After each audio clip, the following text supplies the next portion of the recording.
plan for things that we want to see happen. It's the time of year where everybody's creating vision boards and having vision parties and all this kind of stuff. And you cut out these little things and you put on your board, I want to have this, I want to have that, I want to have this. So why you can't do that for forgiveness?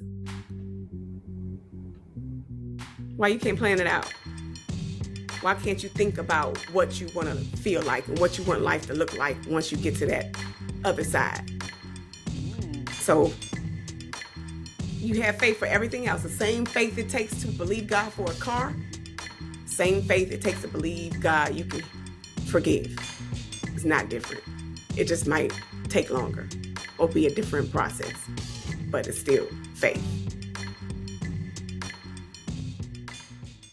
Good evening. Happy Wednesday, my winners and goal getters. Welcome to another edition of the Getting the Win Show. I'm your host, Melissa T, the procrastination bully.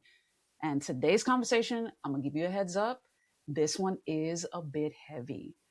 My guest today, we dive headfirst into her journey with grief, as well as her journey with divorce and the power of forgiveness. So if this is something you're struggling with as it relates to perhaps the trauma or transition that you've navigated, but you're maybe struggling with whether or not to document that, like put that in a book, today's conversation is for you. I'm speaking today with Danita Lynne Brooks. Her book is very small. You'll see it in the video too. She holds it up. It's a very small book and it's a guide. So hers was written not as a memoir, but as a guide that provides her framework on how to properly and successfully forgive those who have done wrong in your life, intentionally or unintentionally. And we dive into her transition with grief and loss, as well as her process with divorce, the lessons that she learned on how to forgive, and even the way those lessons overlapped and helped her through the process of the grief later, because those were two separate processes. And she shares all of that with us in this interview. So as always, be prepared to take notes. If you haven't yet, be sure to subscribe if you're watching this on YouTube at Getting the Win on YouTube. Subscribe and hit that bell so you're notified for every episode. If you're an audiophile, be sure to follow the Getting the Win show on Spotify. Make sure to just look for it there. And you can, of course, connect with me on Instagram, Pinterest, and Threads at the Getting the Win show. Getting the Win show. And then I am on TikTok at Melissa T Writes. I'm on LinkedIn at Melissa Thomas. But in the meantime, in between time, enjoy this conversation. There are tons of gems in here. As promised, ladies and gentlemen, I have the lovely Danita Lynne Brooks in the building. Danita, thank you so much for coming on the show. I appreciate you. Thank you for having me. Awesome. So let's dive right in, because you have a particular expertise in terms of grappling with loss, as well as the journey of finding forgiveness. So let's start with the loss one first. Just kind of share with our audience what your journey has been like experiencing that. So I was, the beginning of COVID, I immediately became caregivers for my parents. They were in their 80s at the time, I believe. Yes. Right. Matter of fact, 2020, February was my mother's 85th birthday. So, and I had just thrown her a surprise birthday party. It was the last gathering that happened before COVID shut everything down. So I immediately became caregivers for them because I did not want them out in these streets. Everybody remembers how scary it was, not knowing what was safe, what wasn't. Should we, they were saying elderly people were more susceptible to catching it. And although my parents were very healthy people, like had never been hospitalized, it was, like my mother's hospital visit that she had a stroke during my caregiving time, but prior to that she had not been in the hospital since she birthed me. Wow. And she was so that was 87. I believe she was 87 years old when when she was hospitalized for the second time in her life. Mm-hmm. And then, so COVID shut everything down. We were in the mode where I wanted to protect them and take care of them, but I was still, my son was 10 at the time. No. He was 9. And then after COVID in 2021, my dad missed a chair in the kitchen. He was trying to sit down and he was already disabled. So he was trying to sit down and he missed the chair and he fell. And he didn't break anything. Like, I'm telling you, this man is the unbreakable. You see the movie Unbreakable, and he was trying to find the guy who couldn't get hurt? That was my dad. He fell and he didn't hurt himself, but he wanted to go to the hospital just to get checked out. And that turned into a nightmare. He said, I'll just go in and give your mama a break, is what he told me. And he got in there and they started prescribing him all of these things for the typical 86-year-old man he was at the time. And I was like, but y'all giving him medicine for high blood pressure. He doesn't have the high blood pressure. Like, they were doing all the things. So he was on high blood pressure meds. He was on, diabetes medication. I was like, he doesn't have diabetes. He doesn't have. So his blood pressure was low. It just was a lot of crazy things. So that caregiving mode was more than stressful, because I was now taking care of him. He was in a hospital that was probably about 45 minutes to an hour away from me. And then I was still having to go check on my mother, who was now living by herself at 86 for the first time, and still taking care of my son, who was 10 by then. So fast forward, we went through in and out of different facilities. My father passed away that same year in October. And in my arms, actually, because he had come home on hospice and he was released in, I guess I didn't fully understand what hospice meant. I knew that they were basically saying he wouldn't be getting any medications, but there were a lot of things I had to do. I had to give him intravenous medications, like on IV, a whole lot of things they taught me how to do in 10 minutes before they sent him home.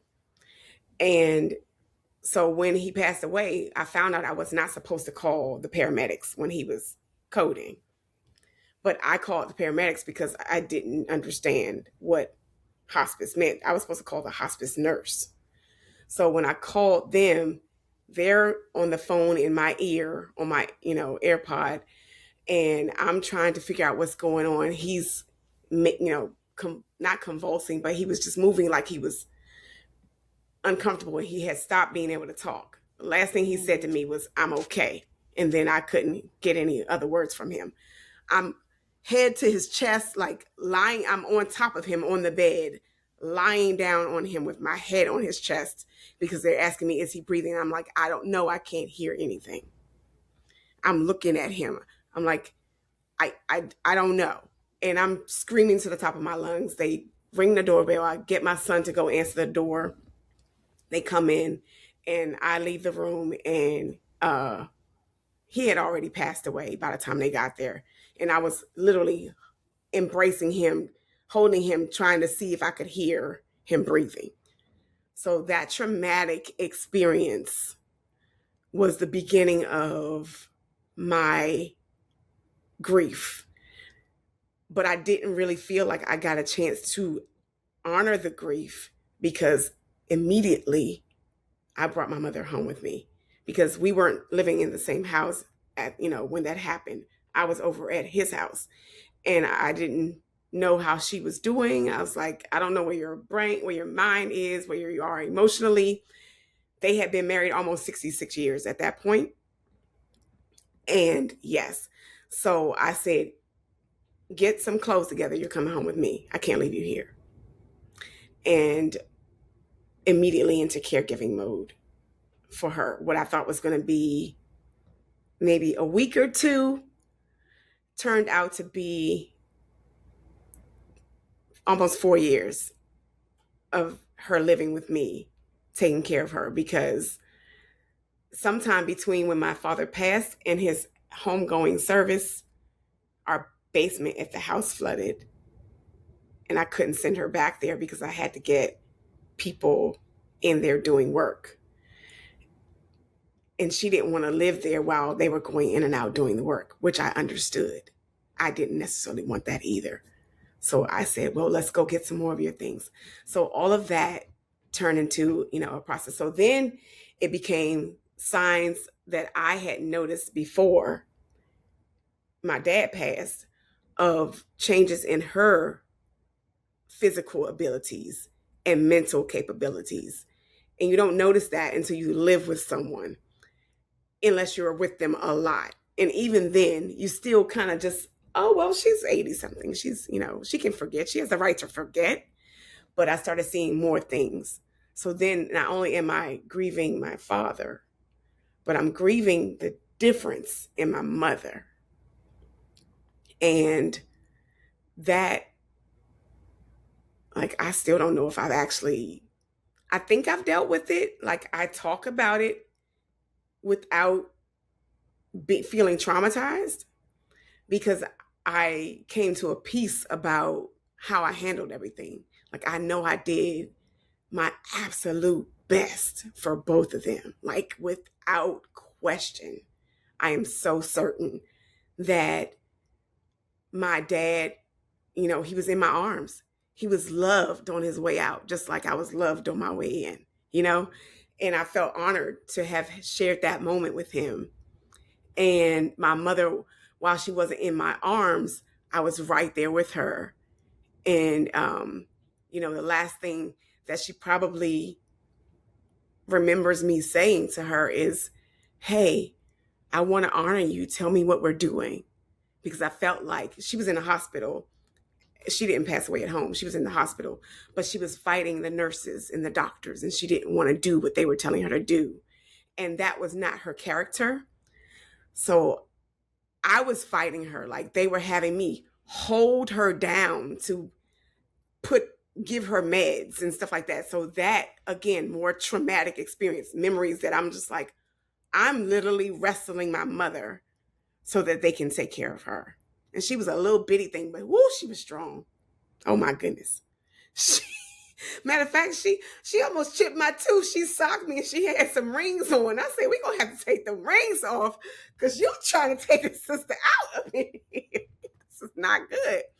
So I grabbed her face, like grabbed the sides of her face, like, hey, tell me what we're doing. Because I just want you to be where you want to be. If you're tired of this, then let me know and I'll stop fighting you. But I didn't have to get an answer from her verbally. She stopped fighting, but she stopped doing everything. And then it was just like, oh, your mother's transitioning. You better get here to the hospital. We can see her breathing. They called it agonal breathing. And I didn't know what agonal was. And I was like, describe, what is agonal? I said, like agony? And they were like, no, she's not. I said, what does it mean? And then they described it to me. I said, yeah, agony. She's, she's agonizing. Her body is laboring to keep her here, and she's on her way out. So, but I was there for that. And the grief is different. The grief is what I'm working on something. I'm calling it good grief. I always say good grief like Charlie Brown anyway, so it just makes sense. But I don't have a grief that's filled with regrets, or even, I do think about her and I cry. I think about him and I might cry for a little bit, but it's not that, oh my God, I'm so desperately missing them. I'm so miserable without them. It's not that. And for a moment, I was grieving not having that feeling, if that makes sense. Because a lot of times people, you see how other people grieve and you're like, is something wrong with me? Do I not love my parents? Like, I should be feeling worse than this. Like, I'm the only child. And they were 80 something years old and I wanted to be able to do things for them. But I don't have that kind of grief. I have a grief that allows me to pause and have peace and be grateful for all of those moments, even the ones where my mom and I were oh, oil and water. Just, she didn't want to see me coming. I didn't really want to see her coming. Literally, like we were in a bad space. And that didn't change until I gave the responsibility to an assisted living facility and said, I can't do this anymore. And I realized that this doesn't mean I don't love my mother. It just means that I have to love her in a different way from a different place. So the grief that I hold actually gives me joy. That seems like a weird word to say right there, but I'm just so filled every time I think of the time that we had and the experiences that we had in my caring for them. Yeah. That was a long answer. No, but that's good. There was a lot in there, and I would love to, if you're comfortable, I would love to explore some Yeah. of that. Do you talk about how your faith kind of intertwines into that experience? Because I love that you Mm. said you experience a joy in remembering them, like during the time that you were taking care of them. So kind of talk about where your faith fit into that experience. Yeah. So with my dad, he was my guy who I was just like, this is faith guy. And mommy was the one who was, I'm like, is she believing or not? She say she believing, but she talks like she doesn't believe. So I don't know what to. But with daddy, he had come home and I had printed out this long banner that said healing happens here. And I had it hanging in front of his bed so he could see that. And I had a welcome home Zoom party for him so his relatives and everybody could see him back home. And it was, I was thinking we're going to do this. But I also pay attention because my father, in one of the hospitals he was in, the doctor called me thinking that they were losing him. And I raced out there and he had gone from not being responsive or in low blood pressure to extra strength. And he had been lying in the bed, not able to move on his own. And when he sat up like really fast, really strong. And he said, I could walk out of here right now. And I said, where are you going? He said, home. And I said, which one? And he said, either one. And I never forgot that. Now, mind you, this was only, so April is when the fall happened. April 3rd, 4th, Mm-hmm. one of those days. And in and out of a couple of facilities and at home where it was very stressful trying to take care of him when he couldn't move anymore, couldn't walk on his own, didn't have a hospital bed. It was a lot. To October when he passed away. So that wasn't a long span of time. But I was still believing he was going to be fine and recover and be back to himself. But because he said that, it made me respect him differently. Mm. And I said, I think he's just trying to get home so he can go home. Mm-hmm. He Mm-hmm. didn't want to go home from there. Yeah.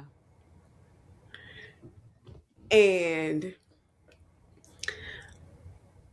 so when I brought him home and I was his nurse, like he had gotten a wound in the first hospital. Oh no, excuse me, not the hospital, the first care facility where he went after the hospital. a sacral wound. And I don't know if you know anything about what they're called, but a sacral wound is one that is on your backside. So this wound covered both cheeks, to be very, explicit, and was in a spot that was very hard to bandage, Yeah. to keep clean. Mm-hmm. And this is the wound they sent him home with and said, we'll teach you how to take care of the wound so that you can do that. And they sent aides to the house 3 times a week until I begged the VA, because my daddy had never tapped into his VA benefits. He was a veteran, but he didn't tap into his VA benefits. Prideful old man, you know how some of the generation, he was born in 34. So some of that generation just like, I don't need that stuff. They didn't get what they deserved. So I had to figure out that whole thing in this process, and I brought him home. And I had a VA nurse or home aide. She wasn't a nurse. She wasn't registered. She was a home aide, but she was good. So she came over twice a week for 4 hours. And then the nurse that the insurance company sent only came once on Monday, Wednesday, and Friday for about an hour, just long enough to like turn him and see his wound. I was doing everything else. And I didn't live there. I didn't live far, but I was driving over to the house 3 times a day because he wasn't supposed to be on his laying on one side for any long period of time, but my mother couldn't do it. She couldn't flip him. So I go online and I find a private nurse that I hire, and I'm paying her out of my pocket to help teach me how to take care of his wound. So all of that to say that while I had faith for his healing happens here. I remembered what he said about being ready to go to either home. And he's always, my whole life, he would say, next year if I live to see, this year if I live to see. And I was like, why you always gotta say if I live to see? Kind of like LD says, if the Lord spares life. And I'm like, oh, this is traumatic. It's taking me back to my dad saying that my whole life. But I get it. And I feel like he said it to prepare me for when it actually was real. So my faith played a part because I listened to him and I knew what he wanted, and I respected who he was as a man, so much so that I wasn't willing to try to hold on to what he had become, because I felt like he deserved better on earth. So it was about me not being selfish and me saying, my dad has always been a man's man. He was the deacon at the church that all the other ones looked up to. And he was the one who, marital counseling would talk husbands into getting their acts together. And, he was that guy. And he wasn't that guy anymore. And I wanted him to be able to maintain the honor that he had left, because he had his daughter, his only daughter, changing his undergarments and wiping him clean. And he never made me feel a certain way about that. He always said, you were the best daughter, like you the best nurse. You could have been a nurse. You A1 in my book. Like he always cheered me on, and it didn't make me feel like embarrassed for having to do that for him. Because I ain't have a brother to say, yo, you need to do this for daddy. It's just me. So yeah, I think that was a huge paying attention to him, knowing that God does all things well. And it took me a while. And even through dealing with my mother, because it wasn't the same with her. she told me that she had a dream that my dad told her it wasn't her time and that she was supposed to stay longer. So my focus was, okay, well, we're gonna do all the things. We're gonna preserve your life. You're gonna, still eat right. She had been diagnosed with diabetes since her 50s, but she was the only sibling in her family who wasn't on medication for diabetes. Even though she had been Wow. living with it for 30 something years, she maintained it with diet Okay. and exercise. Mm-hmm. So, but it was just like that struggle was a little bit harder because my faith was a little shaken, to be candid, because I couldn't understand how someone who had been married to someone for 60 something years could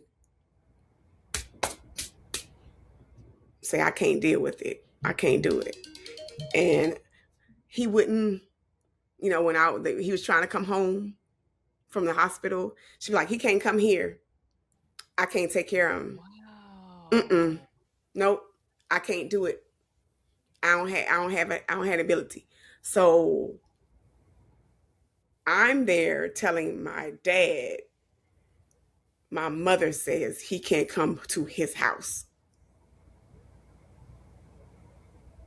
So I'm feeling a certain way about, why are you putting me in this, first of all? Mm-hmm. But because she wasn't coming to the facility, and she wasn't coming to the facility, it wasn't that she was choosing not to come to the facility, but she had to get there with me taking her.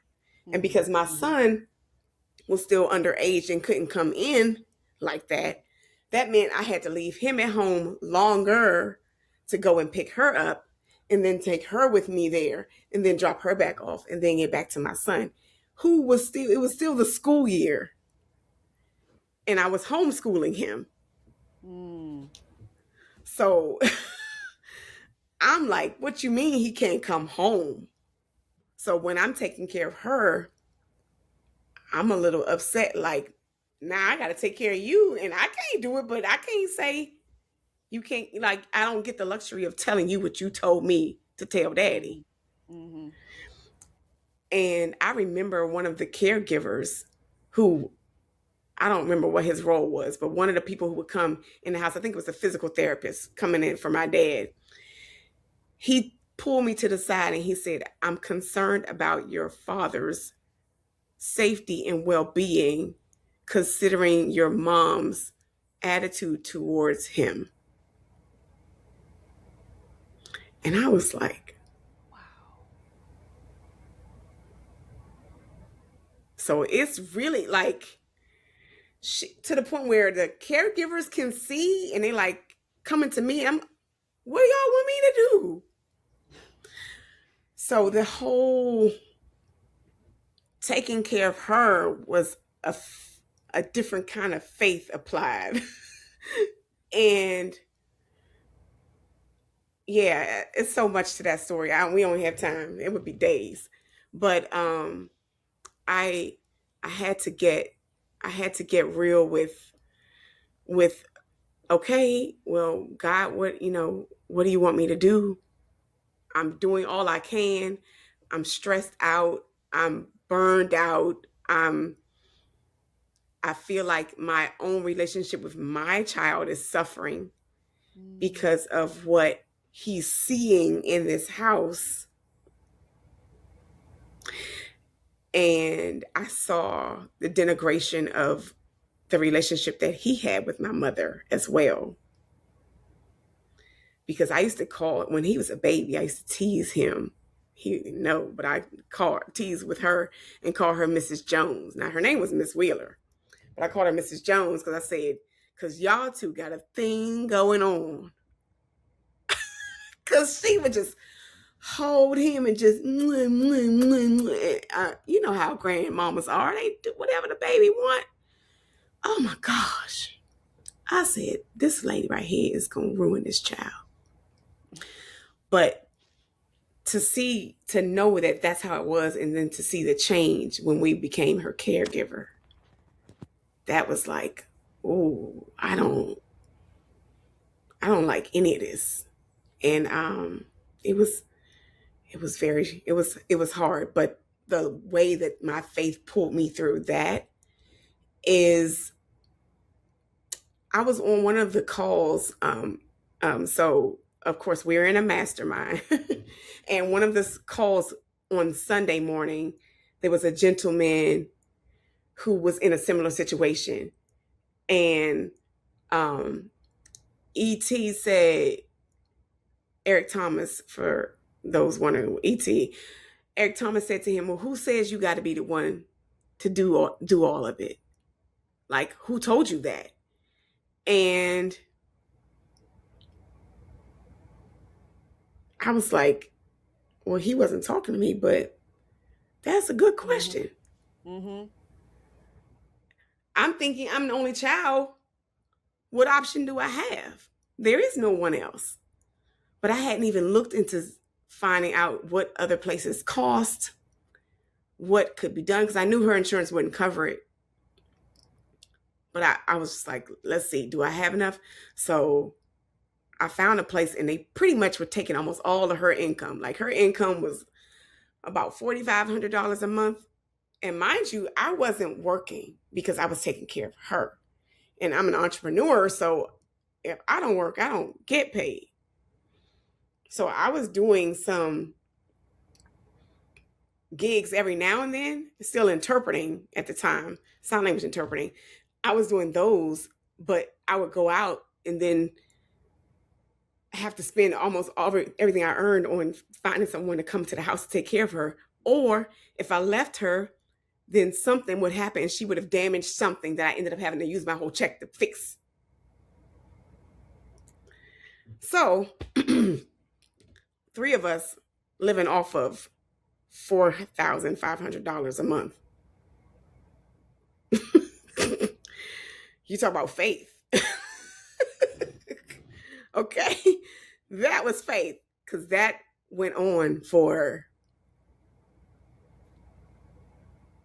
3.5 years, is it? And then when I finally found a care facility, they took $3,000 of that. And $450 of that was tithe. So I'm left with less than $1,000 while she was in there. But I got my peace back. And then I started being able to work a little bit more. So the faith played into how I had to believe God for everything. And I mean everything. Like gas or food. Everything. So when she did transition, I had to say, I believe this was for, like, this was God's will. Like, I didn't question it. I didn't, because people get mad at God. Mm-hmm. And I talk about that when it comes to forgiveness. Mm-hmm. In the book, I talk about how people get mad at God, and we're mad at the only one who's truly in a position to help. That part. Like, nobody else has the capacity to help us the way we need it, except for the one we're mad at. And he still takes care of us. So, and I'm sorry, I told you so much happened. It's a long story. You asked this big question. Yeah. So, the grief part, the day before my mother passed away, I had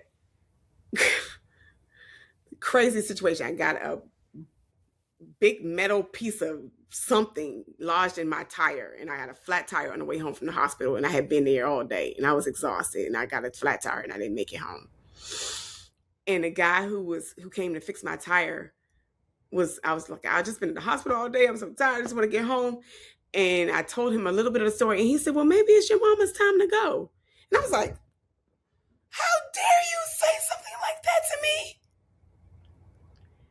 You don't even know me. How you gonna come into this situation and speak that kind of... And the next day when they called me, I said, Lord, he was right. So it kind of prepared me. So again, paying attention to the signs, listening to God saying what he had to say through anybody. Because I've always been the type of person like, Lord, whoever you got to use, I don't care. Even if I don't like the person, if they can speak into me, let me receive it. If it's my child, even though he's younger than I am, I don't care how old he is. I want to always be able to receive what you have to say, whoever you use to say it to me. So. Exactly. Yeah. Thank you. Thank you for sharing that. So I'm glad you mentioned the book because I do want to transition into that. So what was that point where you decided, let me document this? I've been through a lot. There's a lot here. God showed me a lot of lessons. I want to pass this on. Like, what was that process for you? So actually, the book is a product of a situation having nothing to do with the grief. Mm. Not that grief. It was definitely a grief process, but it was the grief of divorce. Okay. I had gotten married and divorced in less than a year back in the early 2000s, 2001 to be exact. And it took me until 2019 to publish the book. But it's done.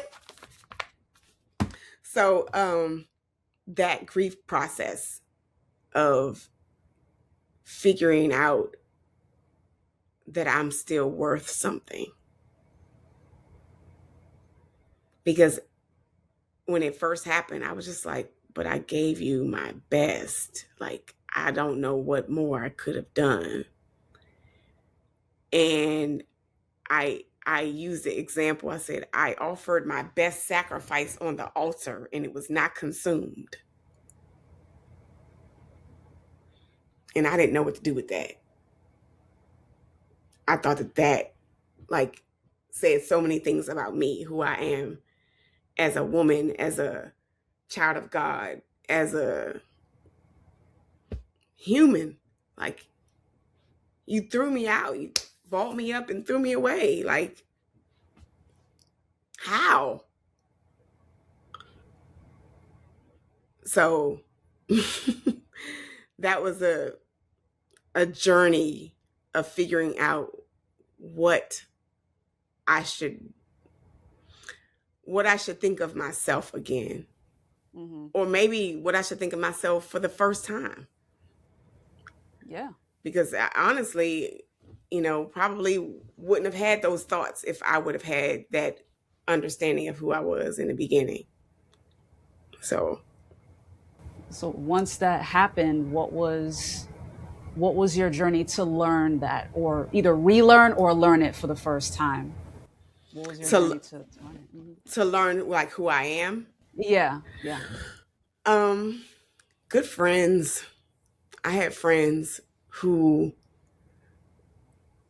didn't know everything that was going on, but one who is still my good friend now, who will show up at my front door.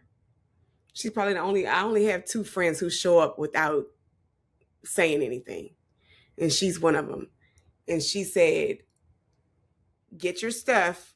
We're going to New York. I was like, going to New York for what? But she was she used to own a boutique. So she had her license to shop in the fashion district, in the boutique, in the spaces where people couldn't go. And she was just like, I'm taking you and we're going to find your sexy again. Because I don't know why it is that you think that has changed just because of what you're going through. She took me to New York City for the day, and we had me trying on all of these clothes and looking at myself going, oh, okay, see, it's not me. That very basic experience, very superficial experience, if you will, helped to remind me. And then I had another friend who was telling me, she said, everything that you deal with, every feeling that you have is fear at the bottom of all of them. And she told me that I needed to isolate the fear. So she had me practice this strategy where I had to think, why am I feeling this way? Okay, so I'm feeling embarrassed because I think that people are going to say she can't hold a man for longer than 10 months. So why am I worried about what they're going to think? So then I had to write down what my fear was, my fear of being judged, and then find a scripture to counteract that fear. So that was what she called isolating the fear and then finding one to counteract it. So every time I felt one of those feelings, I would have to go to that little chart that I created and read aloud that scripture that counteracted that fear until I had them memorized. And then I was able to say them when the feeling popped up. So that process is what brought me back, or brought me to my new self, if you will. I love it. I love it. That brings home a point that I often make on this show, which is always have a who. And in your case, you had a couple of them, which is good. Yes. But yeah, that people underestimate the power of community. Like, it takes a couple of friends that are not afraid to intrude. You know what I'm saying? That Like, part. yeah. Yeah. I was listening to a podcast. Trevor Noah has his own podcast called What Now? And they were talking about. Yes. Yeah. They were talking about, they were on the subject of having a village as a mom. Like, you know what I mean? The importance of having a village. And Christiana, his co-host, talked about that. Like, she shared an example of a woman who was experiencing postpartum, and a group of her friends just went to her house and just like played loud Beyonce music and like banged down the door and like intruded because she had pulled the blinds. She was postpartum, full depression, was not feeling good, but they showed up and they got her out of there. So like, I'm super grateful for your friend who got you out of there to be able to see that it's not you. Like, it had nothing to do with you. Right. You know what I mean? Right. Because infidelity is a character flaw. It's not a indictment on a person that they're violating. Right. Right. It took me a long time to realize that, though. Yeah. And sometimes that involves a lot of training, which I love that you were able to do the exercise where you're isolating the fear, writing down the scripture, and then speaking it aloud. I talk about that a lot on the show too. Like, speaking aloud helps us condition our minds, as long as we're saying like the thing that's true, the right thing. Right. Yeah. Because if you practice the wrong thing, you will be wrong and good at it. That part. Be wrong and be good at it. That's very, very dangerous.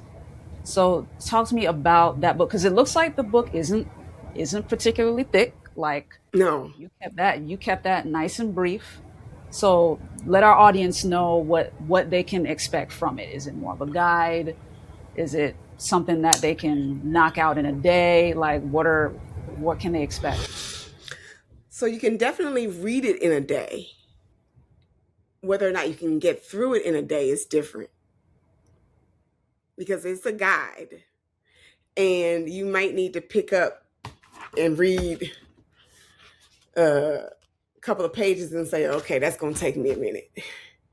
Let me come back to that. I'm going to do that, get that straight, and then do the next thing. Because I've had people say, oh, I read your book last night. I just got it and I read the whole thing. One friend, the day I had the book launch party, 2 friends called me the next day, say, I finished your book last night. I couldn't stop. But they weren't working on the skill. So that's different. But if you're trying to actually work through unforgiveness, which is not a word, by the way. Let me just put that disclaimer out there. I know that unforgiveness is not a word. And I joke about it because when I started typing the word all the time in Microsoft Word, and the spell red line would show up, red line under unforgiveness every time. I said, even Microsoft Word knows this is wrong. We are supposed to forgive, period. But so like I said, quick read, but it might take time to actually get through the steps, because I do walk through. The subtitle is Your Guide to Overcoming Personal Hurt.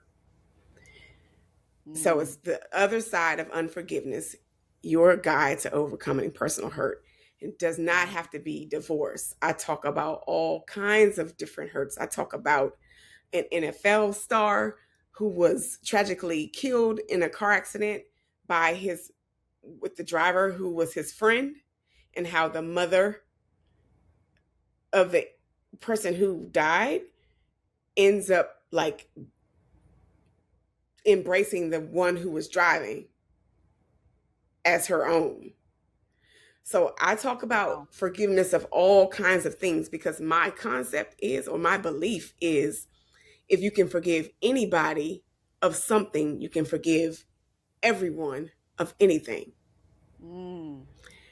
And it doesn't mean that it's all going to be equal. Of course not.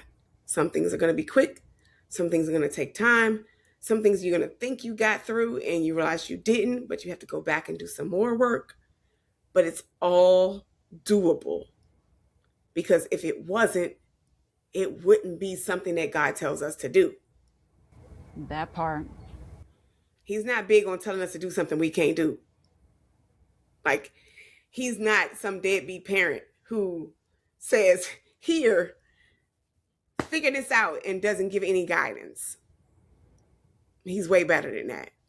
And we don't do that. You know, those of us who are loving human beings, who have children or nieces or nephews or just kids in our lives, we genuinely want to see our kids succeed.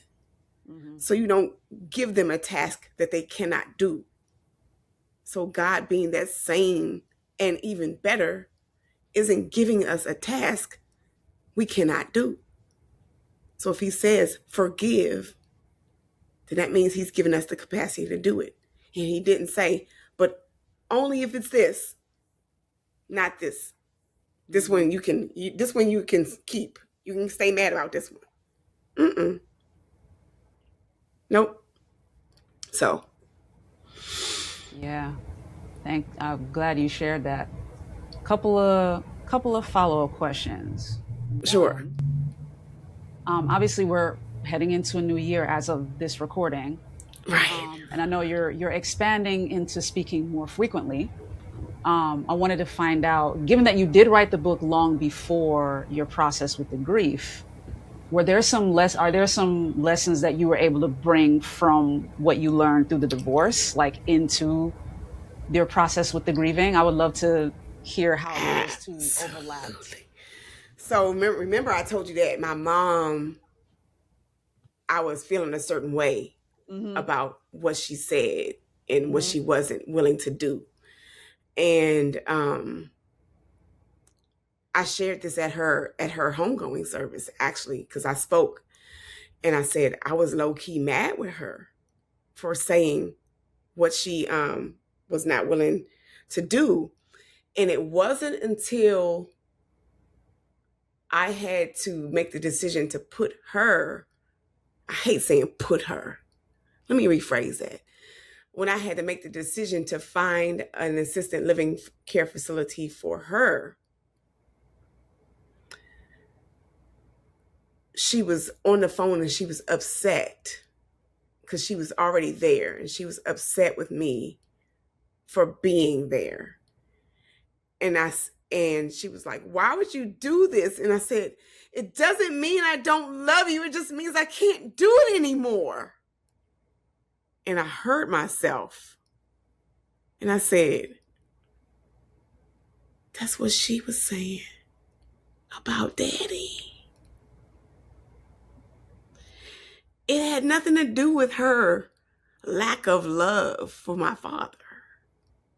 But that's what I heard when she said it. Even to the point where I remember being on the way to a doctor's appointment one time. We got right around the corner and she said, you think I didn't take care of Daddy? And I said, oh no, you're not about to open up that conversation. We 5 minutes from this Kaiser. We will not do that right now. And So all of that replayed in my mind when I said that out loud to her. And I said, my God, I owe her an apology. And I'm actually not sure if I did actually say anything, but everything changed from that point forward. It became, I got to figure out how to make every moment we have together amazing. So I would go and pick her up and take her to her medical appointment, and I would make the appointment either early in the morning or early afternoon. And if it was early in the morning, I would pick her up early. We would go to have breakfast first, and then we would go to the appointment, and then might go shop, and then I might go take her back. It was always a thing. That following that process that I knew about forgiveness, actually, I'm to the point where I don't really have to go through the steps anymore, because I just make, when I get clarity about it, I'm like, oh, okay, I'm over it. But I was kind of like that anyway, because my dad was the one who I always said was the master forgiver. Like he and I would go at it and be arguing, and then he'd be like, okay, let's go get some crabs. Now, I'm from Maryland, so if anybody is listening to this and you are from Maryland, in Maryland, we like our Maryland crabs. And that was my dad and I, that was our thing. So if it was summertime and we were having some type of disagreement, okay, we're going to get crabs. Or he would argue with me and tell me, I said, Daddy, bring me some crabs home. Girl, I ain't got time to be stopping and do. I got stuff to do. And I said, okay, make sure you get the large. I'll act like he didn't say any of that. And just wait for him to come home with him, because he did. Not because I'm the only child, but because he doesn't hold stuff. He never did.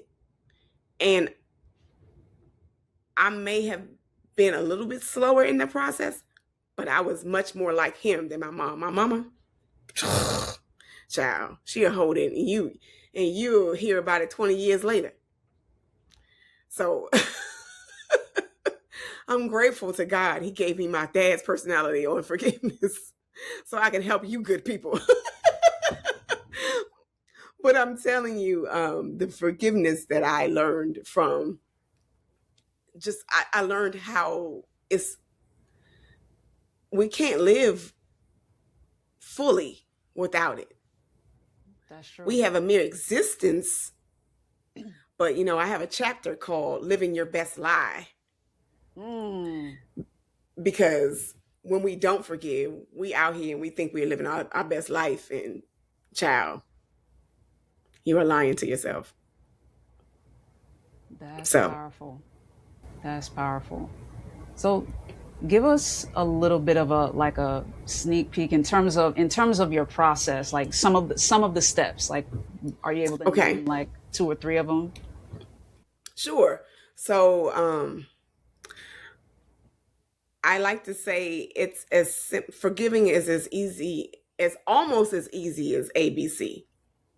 And the reason why I say almost as easy, because it follows ABC, but before the C, there's another letter that doesn't fit in there. So ABPC.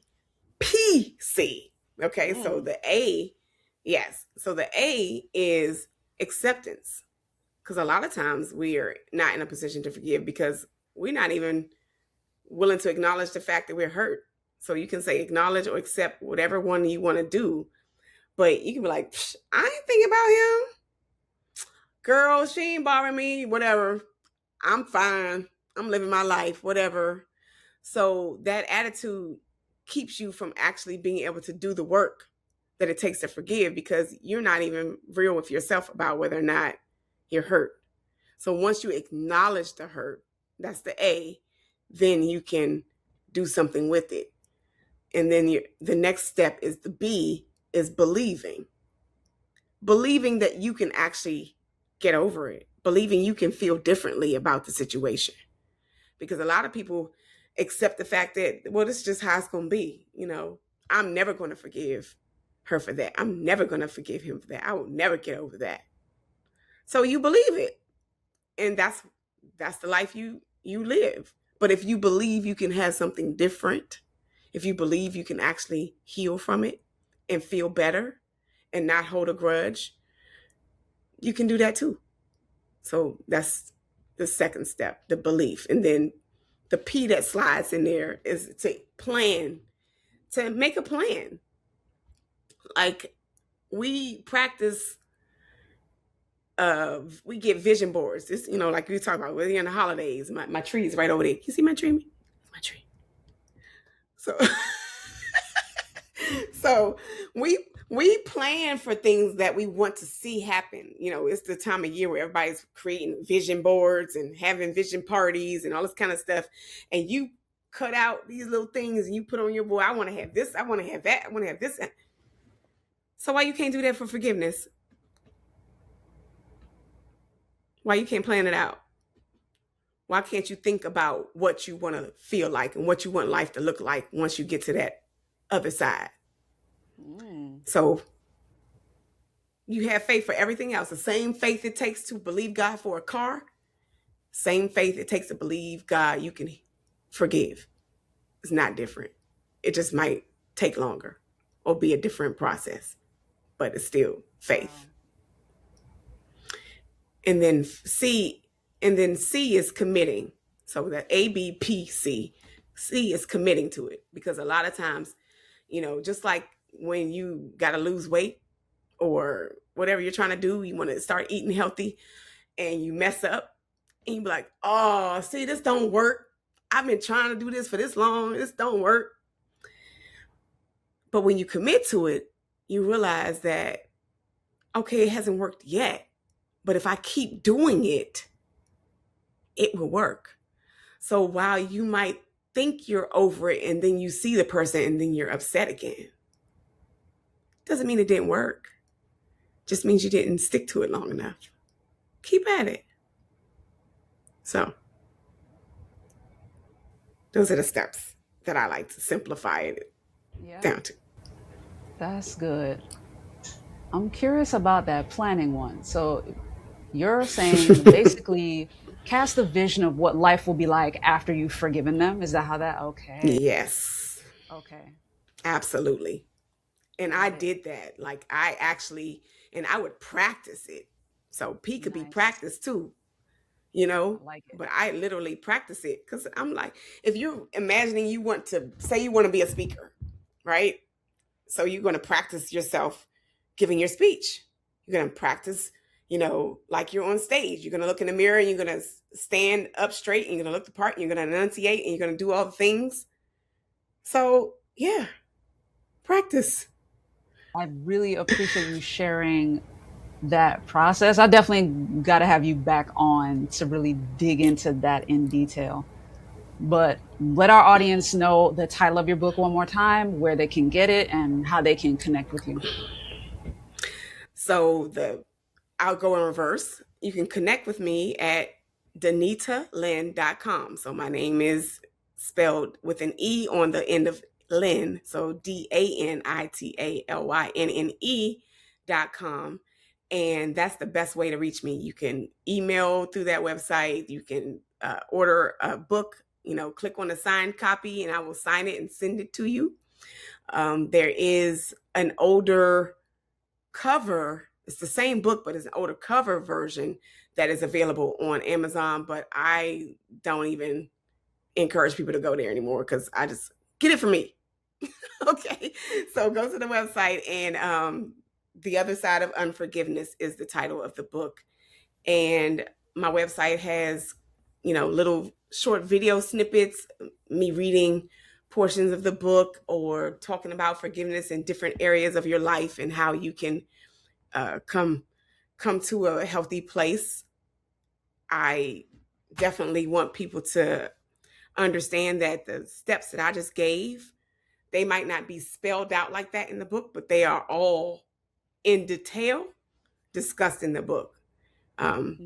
Yeah, the acknowledging part one, that was quite interesting because I kind of just like blurted out to a random person that my husband was losing his mind and my marriage was a wreck. And then the response was, mine too. It's like, what? Oh, wow.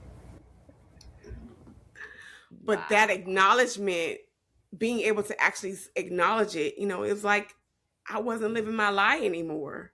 Mm, All of my energy had been used up to that point trying to save face. yeah. And you will lose your life trying to save your face. That was a whole bar. If y'all don't play nothing else, run this part back. that, that is so crucial. You will lose your life trying to save your face. Wow. That's good. That's good. Wow. And then, just real quick, lastly, as we wrap up, talk to me about that process to actually document the book. Because obviously, we know big gap Oh, right. between when you first started and when you finally finished it. But were you typing it? Did you compile it from journal entries? Were you voice recording? How did you actually produce the content in there? So, what I finally did was get a book coach. Okay? Because what you won't do is keep lying to yourself and act like if you could have done it on your own, you'd have done it by now. That So part. I had to come to the realization that I was not going to get it done on my own. But what made me finally write it, because I never had a desire to write a book. I mean, that's not true. I majored in English in college, and I taught English for years, high school and college level. But and to adults in the workplace, like, because I'm like, have you seen people write memos these days? Like, y'all can't even write a memo at work. What is the problem? So, so I was helping anybody.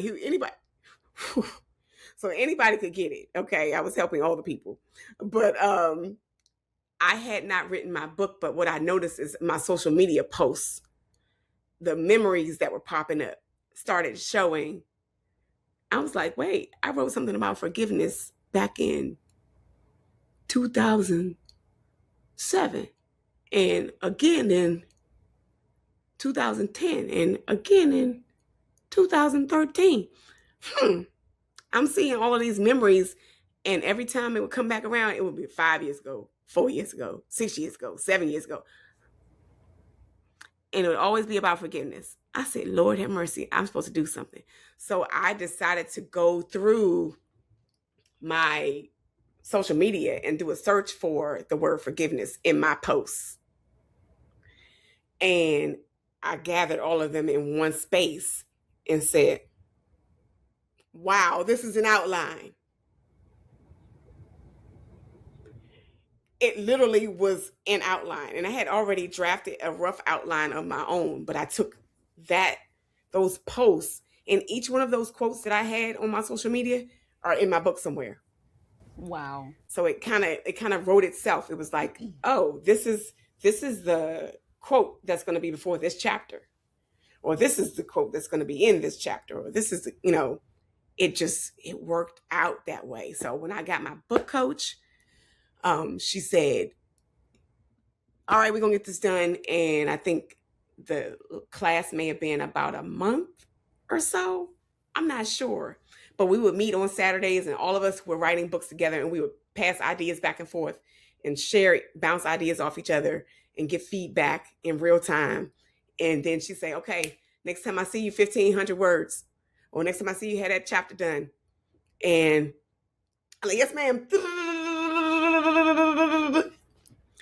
Because she was not about to blast me, because she had a big social media following. She would have you, did you do your work? And I'm like, I did it. As LDH would So, say, no pressure but pressure. You know what I mean? right, right, right. Take your time and hurry up. So, That. Wow. so, so she got me through it, and she was so excited about, that, and that was a game changer for me. So I didn't start writing the book until the year I actually published it. I started writing it in February of that year, and it came out in September. I love it. I love it. Yeah. I'm so glad you shared that. Because the one thing I love about sharing, like interviewing guests who are authors, is showing our audience whether they had the book in them, didn't know they had the book in them, didn't realize they were already writing it. Because in your case, you were doing social media posts. You weren't thinking anything of them, but you were already writing your book, Yeah. whether you knew it or not. Right? Right. I had a guest that was on here who she dealt with grief as well and divorce. And what she was doing was journaling, but when she was journaling, she didn't think she was going to write a book with it, but she Right. had existing content that God just guided her to repurpose into something that Yeah. was useful. So thank you for sharing your writer's journey as well. Like, it's unconventional, but Right. like a book is possible. And you started February, got it done in September. Like, it doesn't have to take forever. And matter of fact, it was done in August because the Kindle copy came out in August, Nice. and the paperback came out in September. Yes. So that was how that worked. But it was, yeah, that whole process was very fast once I got the right person pushing me along, bullying me. That part. Y'all know what my name is. Exactly. She, You know what but I'm saying? y'all are sweet about it. And see, here's the thing. Even though I'm a writer, I told you I majored in English. Yep. I still needed someone to coach me through it. I still needed someone to edit my book. I edit other people's work, but I sure didn't try to do my own. Believe that. Because you can't see your own mistakes. That So, I'm just trying to get people, look, if you're using Melissa, listen to her. I don't care how good you are. You got to listen to somebody else. Did y'all hear me? Listen to somebody else. It's going to help you. I love it. I love it. Thank you so much, Danita, for coming on, sharing your story. And for you watching, I have her information in the show notes. If you're listening, I'll have her information in the show notes. That way you can check out her guide, because forgiveness is something that is not very often discussed. Like, as major human processes go, like matters of the heart, it's not as frequently discussed as some of the other soft skills that we need. So thank you for being one of those voices that put the information out there, something that's actionable. Her book is not that big, Right. but Less than 100 pages. exactly. So even that is a highlight for you listening or watching. Your book doesn't have to be huge.